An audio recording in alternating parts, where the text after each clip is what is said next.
Primeiro Jornal. Primeiro Jornal. Tirol FM. Com as primeiras informações do dia. Em nosso espaço de entrevista de hoje, eu recebo a presidente do Codevate, Cíntia Agostini.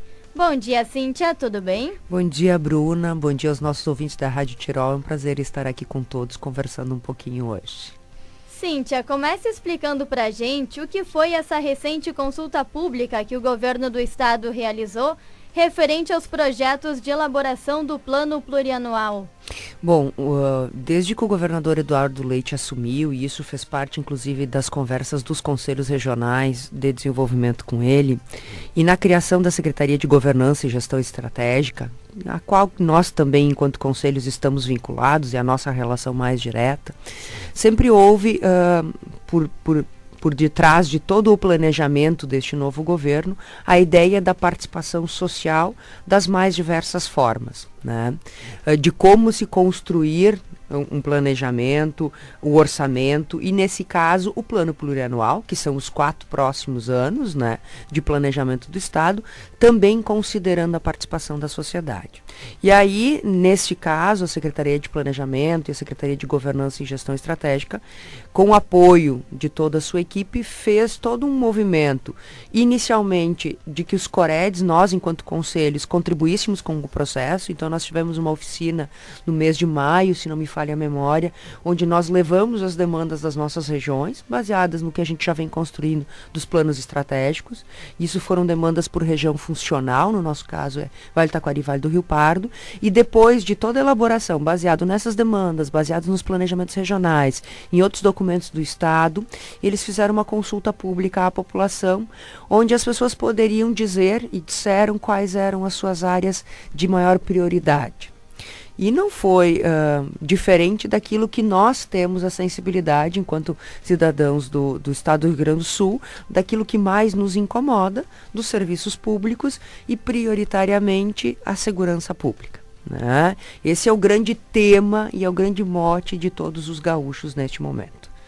Essa elaboração das áreas prioritárias considera o planejamento estratégico das regiões, o que é muito bom aqui para o Vale do Taquari. Exatamente. Ele leva em conta o que nós construímos enquanto planejamento, ou seja, e aí o nosso ouvinte vai lembrar aqui, 2016, 2017, nós fizemos o planejamento todo da região, definimos objetivos estratégicos, dentro desses objetivos, projetos, e o planejamento do Estado está levando em conta isso, né? Está levando em conta o que nós já construímos enquanto região, e para nós é muito positivo. Ou seja, aquilo que a região sempre demandou e está demandando, o Estado está levando em conta, que também, né, é prioritário, ou dizendo assim, bom, é isso nessas condições que nos é prioritário também.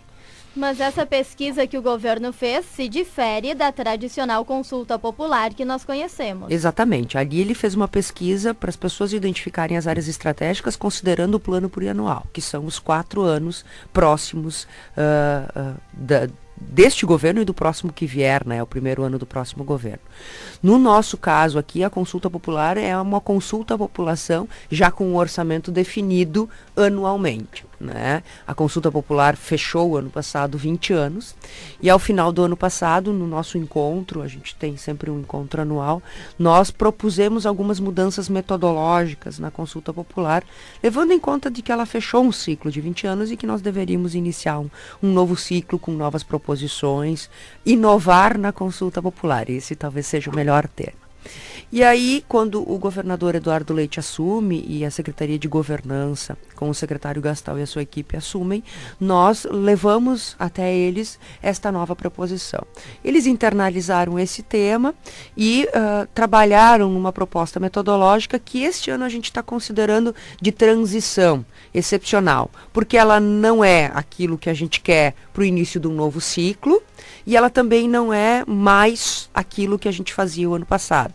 É porque como nós não conseguimos ainda, o primeiro ano de governo é bastante difícil até internalizar, nós também estamos com uma proposta bastante inovadora, então tem um momento aí, a gente está chamando de uma consulta híbrida, que vai levar em conta um pouco do que a gente já faz, com algumas propostas novas. Talvez algumas coisas são as mais sensíveis e as mais significativas nesse processo. Há muito a gente diz que a área de serviços públicos, que é educação, saúde e segurança, não deve estar na consulta popular, porque a consulta popular é para trabalhar projetos de desenvolvimento regional. No entanto, a gente sabe que vários dos serviços públicos só recebem recursos mediante a consulta popular, já fazem todos os 20 anos talvez, né? Mas já fazem bons anos. Fato é de que saem fora os projetos que levam em conta os serviços públicos. Educação, saúde e segurança não mais vai estar na consulta popular. E essa foi um encaminhamento que nós fizemos e o Estado acatou dizendo assim, bom, a consulta nasce para fazer desenvolvimento regional e ela vai levar em conta isso.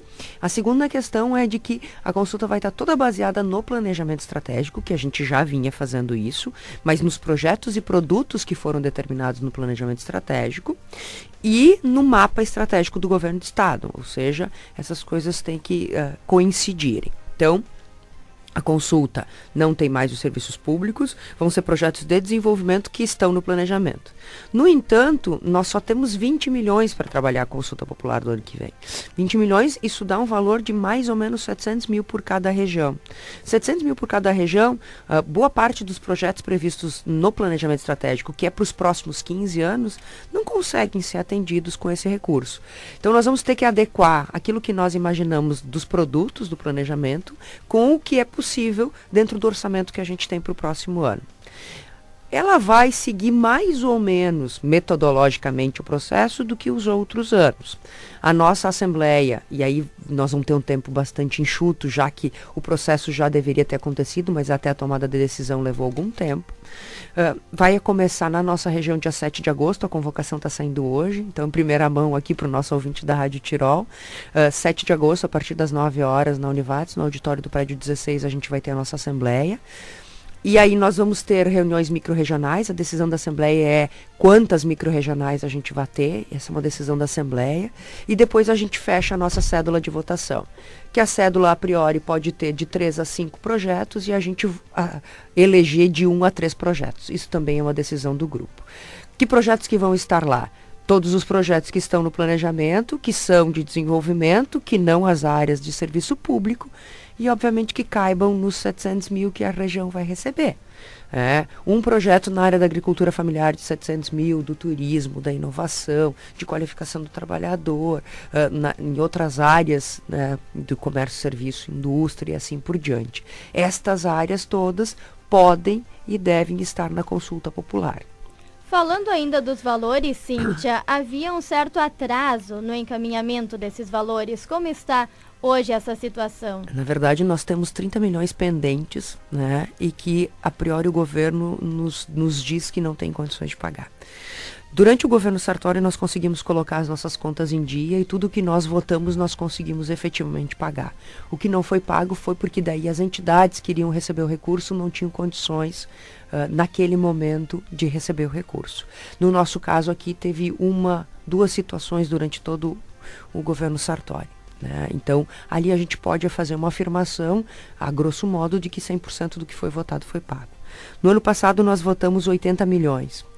E foram pagos 50 no estado todo. Foram pagas as áreas da educação, da saúde e da segurança, perdão.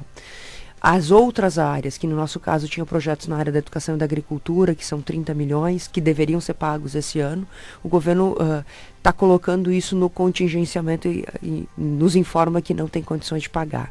Obviamente nós não desistimos disso, nós estamos discutindo ainda isso junto ao governo do estado, tem tempo, esse ano tem meio ano ainda, de formas que a gente possa atender esses projetos, que são projetos que a sociedade votou, são projetos que a sociedade elegeu e que para ela são relevantes e para nós também como processo. À medida que a gente vota e não recebe o recurso, o processo fica prejudicado. E nessas condições, querendo manter o processo, nós temos que ser leal ao voto de cada um dos cidadãos. Fato é de que sim, tem 30 milhões pendentes, que o governo ainda nos diz que não tem condições de pagar, mas que nós estamos insistindo e que, bem, à medida que a gente insiste, eles estão nos dito assim, vamos avaliar. Mas não é um tema simples porque tem uma pendência sim de 30 milhões de reais e nós estamos falando de um orçamento para o ano que vem de 20 milhões de reais. Houve uma redução bem significativa também, de 80 milhões para 20 milhões. Houve uma redução bastante significativa e, por óbvio, o nosso ouvinte pode ter clareza de que o primeiro aspecto é, sim, as condições financeiras do Estado. E também tem uma segunda questão aí, né, de que o fato de não ter mais os serviços públicos na consulta, estes eram os que levavam maior parte do recurso. Nós gostaríamos de manter um valor maior para projetos de desenvolvimento, mas o governo do Estado, e aí todos nós sentimos isso, né, alega não ter recursos e a gente sabe que os recursos são escassos, por isso os 20 milhões. E nós não abrimos mão da consulta popular, né, porque nós acreditamos muito nesse processo. São 20 anos de história, é lei, a consulta popular ela é legal, então ela deve acontecer a todo ano. Ela pode ter formas diferentes, mas existe uma lei que trabalha com o tema da consulta popular, dizendo que ela deve acontecer, e que minimamente leva um pouco de recurso para cada uma das regiões do Estado, né? Se eu levar em conta que a consulta popular bota um pouquinho de dinheiro nas 28 regiões do Estado, boa parte dessas regiões, se não for dessa forma, não recebe recursos do Estado do Rio Grande do Sul. Então, além de ser pedagógico, das pessoas estarem votando, além de sim levar um pouco de recurso para cada uma das regiões do Estado, é um processo muito particular do Estado do Rio Grande do Sul e é legal. É a chance da população mostrar a sua opinião. Exatamente, é onde a sociedade diz que deve acontecer os investimentos do Estado do Rio Grande do Sul. Obviamente, de novo, né, com pouco recurso, mas nós temos que fazer bem com este pouco de recurso, com certeza. Em outras consultas, cada município precisava de um número mínimo de participantes. Isso se mantém esse ano? Se mantém, mas pode se manter na perspectiva das assembleias micro-regionais. Como o período vai ser muito curto, nós vamos começar no dia 7 e a votação já vai ser na segunda semana de setembro. Tá? Então, nós vamos ter em dias corridos, menos de um mês ou um mês. Fato é de que nós podemos optar por reuniões micro-regionais. E que sim, essas têm que cumprir o mínimo de 30 pessoas nas reuniões micro-regionais. Mas esta vai ser a decisão da nossa Assembleia agora no dia 7, na semana que vem. Que dinâmica que a gente vai querer dar para a consulta popular. Ou de reuniões micro-regionais, ou de reuniões municipais. E o número de reuniões que a gente queira fazer. Então a consulta está seguindo o cronograma e em breve a população vai poder participar dessa votação. Eu sei que normalmente ela acontecia agora por agosto, setembro, exato, e algumas pessoas já estavam preocupadas. Exato. Demorou mais porque primeiro ano de governo, usualmente, até nós acertarmos e alinharmos o processo, demora um pouco mais.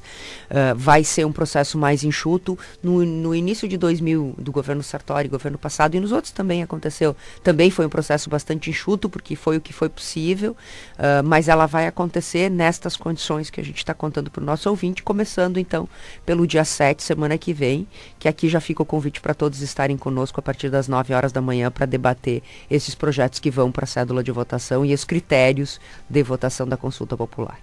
Cíntia, aquela consulta que o governo do estado fez e que já encerrou para o plano plurianual, afeta de alguma forma a consulta popular? Não, ela não afeta a consulta popular porque, primeiro, ela é para o próximo ano em diante, né? Ela não é para esse ano, ela é para o próximo ano em diante. E segundo, porque ela define grandes estratégias e uma orçamentação para elas. Estando alinhada com o planejamento e a consulta popular também trabalhando com o planejamento, na verdade elas vão estar completamente alinhadas, facilita muito mais os nossos processos anuais da consulta popular, porque elas vão estar com as mesmas perspectivas, com os mesmos projetos, levando em conta as mesmas questões em cada uma das regiões do estado. Elas caminham juntas. Exatamente. Mudando um pouquinho de assunto agora, em parceria com a AMVAT, qual é o rumo que tomou aquelas audiências com o PROCON e as empresas de telefonia? Bom, depois que nós tivemos uma audiência com o PROCON, e aí estavam os nossos prefeitos aqui de vários municípios, o conselho, as operadoras ficaram de nos dar uma resposta sobre vários questionamentos que o PROCON fez, né, intermediando essa relação. Foi uma resposta padrão, todas elas responderam o básico e nos disseram mais ou menos assim: estamos cumprindo a lei. Foi essas respostas que nós ouvimos, né? E eles estão cumprindo a lei, porque a lei é uma lei de um edital de 2012 que fala que a universalidade da telefonia móvel é ter telefonia móvel em 80% dos centros urbanos e não precisa ter telefonia móvel no meio rural. Esta é a universalidade, o que está muito aquém das nossas necessidades. Só que nós não nos contentamos com isso. Bom, estamos cumprindo a lei, mas será que nós não temos alternativas? E aí nós fizemos uma nova reunião com a Devat, alguns prefeitos, a Anvat, com o PROCON, daí só nós e o PROCON, a região e o PROCON, e definimos encaminhamentos. Isso foi na semana passada, essa reunião que nós tivemos com o PROCON, e nesse encaminhamento, parte do que não nos foi respondido são sobre os novos investimentos. Então, nós de novo acionamos o PROCON, para o PROCON acionar as empresas pedindo quais são os futuros investimentos na região, que tipo de infraestrutura e de investimento vai ser feito na região, que esta resposta não tinha em nenhuma das respostas das 4 operadoras.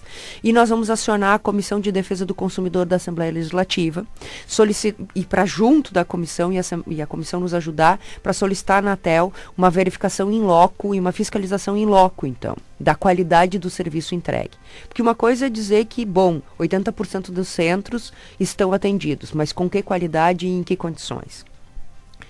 Já que a legislação só os obriga a isso, né? Então, nós vamos, pelo menos, tentar fazer aquilo que for possível nessas condições. Vamos à Comissão de Defesa, então, para ir até a Anatel, para solicitar uma fiscalização em loco, e vamos continuar cobrando das operadoras.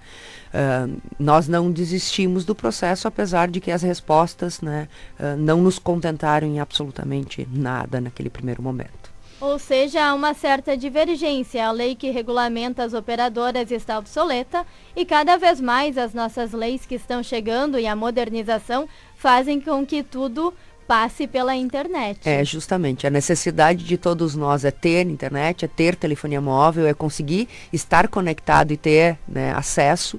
E o que tem de legislação hoje está muito distante disso.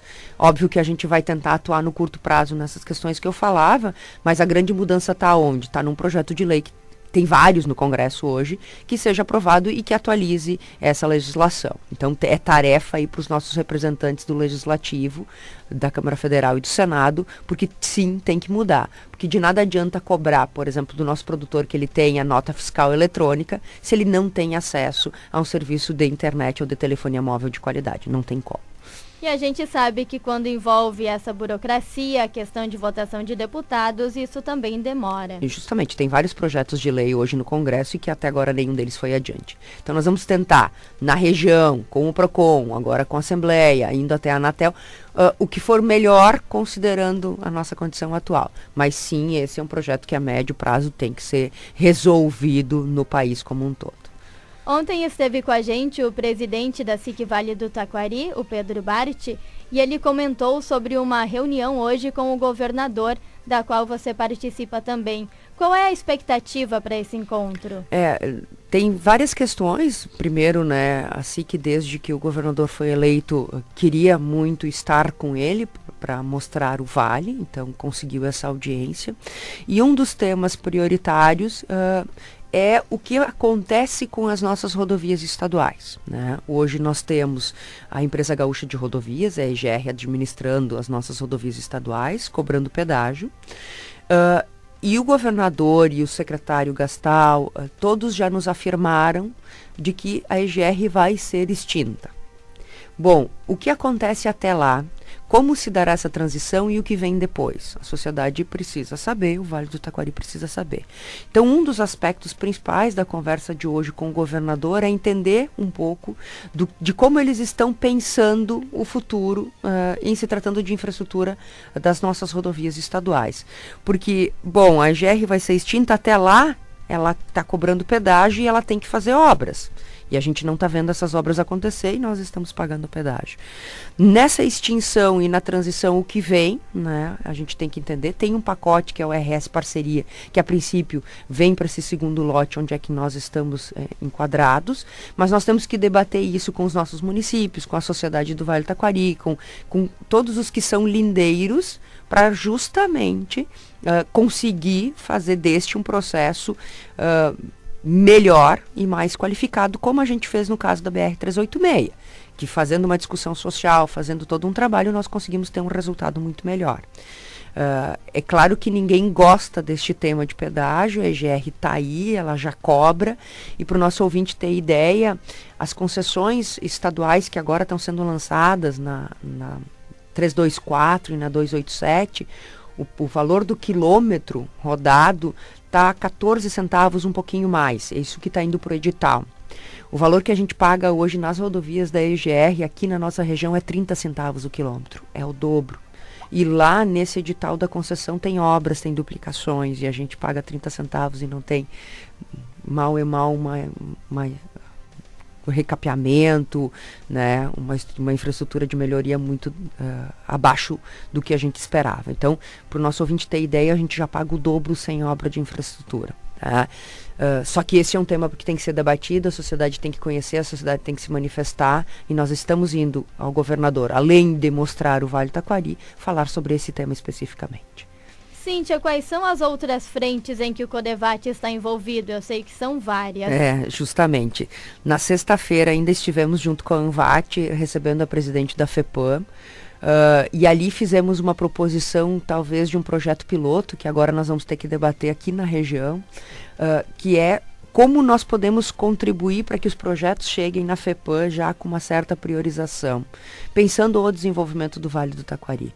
A FEPAM hoje recebe os projetos e ela os trabalha por ordem de chegada. Existem setores no Rio Grande do Sul que já têm feito isso, né? Listas de priorização, em função de diversos outros aspectos, né? Mas nós sugerimos, e a gente vai tentar um projeto piloto aqui na região, que vai ter que levar em conta Secretaria de Meio Ambiente, os conselhos municipais, técnicos, tem que ser construído isso, uma espécie de comissão regional que consiga contribuir na qualificação dos projetos para levar adiante junto à FEPAM, para que eles sejam ágeis. E não quer dizer que sejam todos sim, o sim ou não seja ágil, tá? Ou as pendências sejam agilmente respondidas para os futuros empreendedores, para que eles tenham condições de fazer os investimentos corretamente e não fiquem aguardando tanto tempo. Existe uma média hoje que os projetos são avaliados lá na FEPAM, mas só que essa média é de projetos muito rápidos e projetos que levam anos de avaliação. E nós temos que tentar minimizar esses efeitos, e talvez uma proposta de que a gente tenha um olhar mais regional consiga dar conta disso melhor. Essa foi uma proposta que a gente fez e que a gente vai levar adiante. Outro tema que nós estamos imbuídos, todas as nossas entidades, a ANVAT, a SIC, o Codevate, é o tema também da segurança, pensando o efetivo de segurança no Vale do Taquari. Fomos de novo ao secretário adjunto de segurança trabalhar com esse tema. Obviamente nós gostaríamos e pedimos para que os 86 formandos aqui do policiamento militar ficassem na região. A resposta do secretário adjunto, os 86 não vão ficar, mas alguns vão ficar, porque, felizmente, a região não está entre os municípios com maior incidência. Mas, por óbvio, se esses municípios com maior incidência tiverem uma maior segurança, a tendência é de que a criminalidade se espalhe pelo estado, e se nós não tivermos condições de trabalhar isso, vai ser muito difícil também. Ressaltando aqui o apoio das comunidades, o apoio dos concepros, o apoio dos municípios à área da segurança. O que nós não conseguimos fazer, que é colocar efetivo, nós levamos isso ao secretário adjunto. Afora outros temas que são temas de discussão, que passam pela pelo conselho, né, e que nunca deixam de ser prioridade, né? O tema da inovação, o tema do turismo, da nossa agricultura familiar, e aí as cadeias produtivas da nossa agricultura familiar, estes são sempre temas nossos. Mas nas últimas semanas, falar de segurança, falar de telecomunicações, e da própria consulta popular, são aqueles que têm nos tomado aí nesses últimos 30 dias, talvez. Foram os últimos assuntos em debate. Exatamente. Cíntia, infelizmente nosso tempo é curto. Muito obrigada pela tua presença aqui hoje e até a próxima. A gente que agradece, um abraço a todos os ouvintes da Rádio Tirol e até a próxima.